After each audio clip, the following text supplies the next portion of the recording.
নমস্কার, আমি বন্দনা। আমার কিচেনে আপনাদের সবাইকে স্বাগত জানাই। আবারও এসে হাজির হয়েছি মূলো আলু দিয়ে মাছের ঝোলের একটি রেসিপি নিয়ে। আজকের রেসিপি মূলো আলু দিয়ে রুই মাছের ঝোল।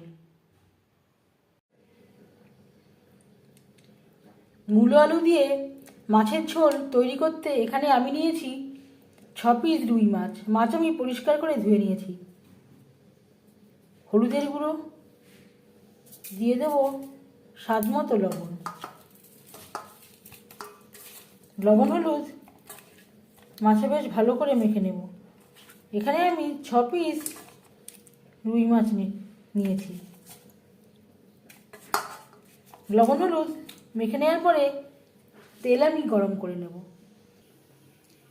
আমি রান্নাটা করব রিফাইন্ড অয়েলে, আপনারা চাইলে সরষের তেলেও করতে পারেন।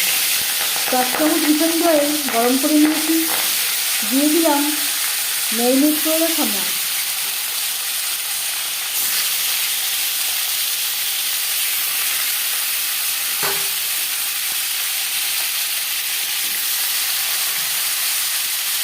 শীতকালের কমন একটা রেসিপি।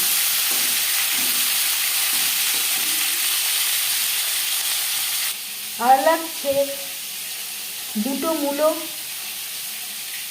2টো আলু, যেটা আমি খোসা ছাড়িয়ে টুকরো করে কেটে নিয়েছি আর পরিষ্কার করে ধুয়ে নিয়েছি।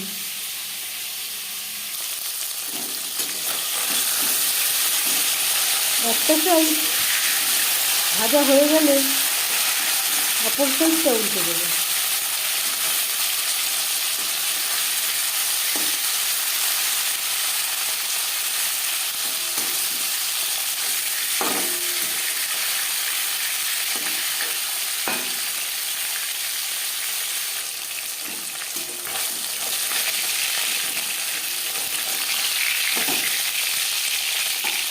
হালকা করে মাছ ভেজে নেওয়া হয়ে গেছে।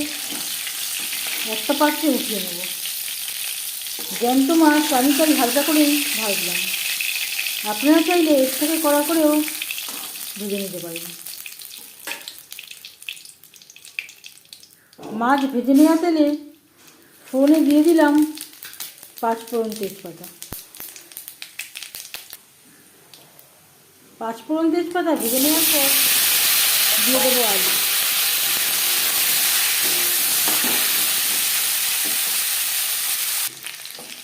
দু 3 মিনিট 5 ফোড়নের সাথে আলু ভেজে নেওয়ার পর দিয়ে দেবো মূলো। আলুর সাথে মূলো বেশ ভালো করে মিক্স করে দেবো।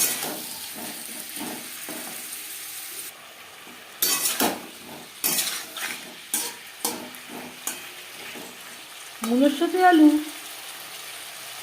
3-4 মিনিট রান্না করে নেওয়ার পর দিয়ে দেবো আদা বাটা, কাঁচা লঙ্কা বাটা ও একটা টমেটো, যেটা আমি একসাথে বেটে নিয়েছি। আলুগুলোর সাথে মশলা বেশ ভালো করে মিক্সড করে দেবো। আর লাগছে স্বাদ মতো লবণ, পরিমাণ মতো হলুদের গুঁড়ো। এই রান্নাতে আমি আর কোনো মশলা ব্যবহার করছি না।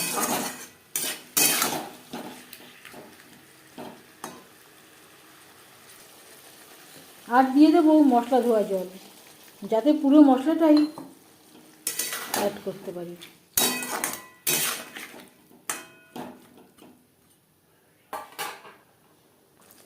গ্যাসের ফ্লেমটাকে লোতে করে দেবো। 4-5 মিনিট আলুগুলো একটু সেদ্ধ হতে দেবো। 4-5 মিনিট মশলার সাথে আলুগুলো রান্না করে নেওয়ার পর দিয়ে দেবো জল। জল কতটা অ্যাড করবেন সেটা সম্পূর্ণ নির্ভর করছে আপনার উপর। আলুগুলো সেদ্ধ হওয়া পর্যন্ত অপেক্ষা করব। গ্রেভির সাথে আলুগুলো বেশ ভালো করে সুসিদ্ধ হয়ে গেছে। এই পর্যায়ে দিয়ে দেবো ভেজে রাখা মাছ।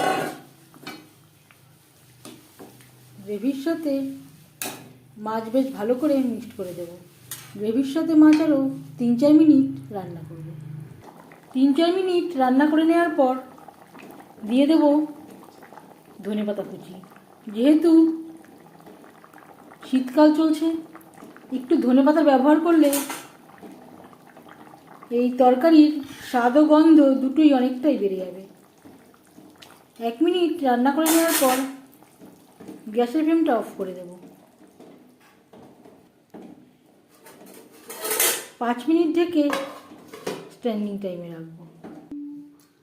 মূলো আলু দিয়ে মাছের ঝোল রেডি। এই মাছের ঝোলের রেসিপিটি কেমন লাগলো অবশ্যই জানাবেন কমেন্টের মাধ্যমে। যদি এই রেসিপিটি ভালো লেগে থাকে লাইক করবেন, শেয়ার করবেন, সাবস্ক্রাইব করবেন আমার চ্যানেলটিকে, বেল আইকনটা ক্লিক করে দেবেন।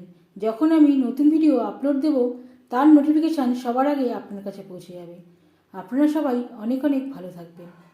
এই ভিডিওটি দেখার জন্য ধন্যবাদ।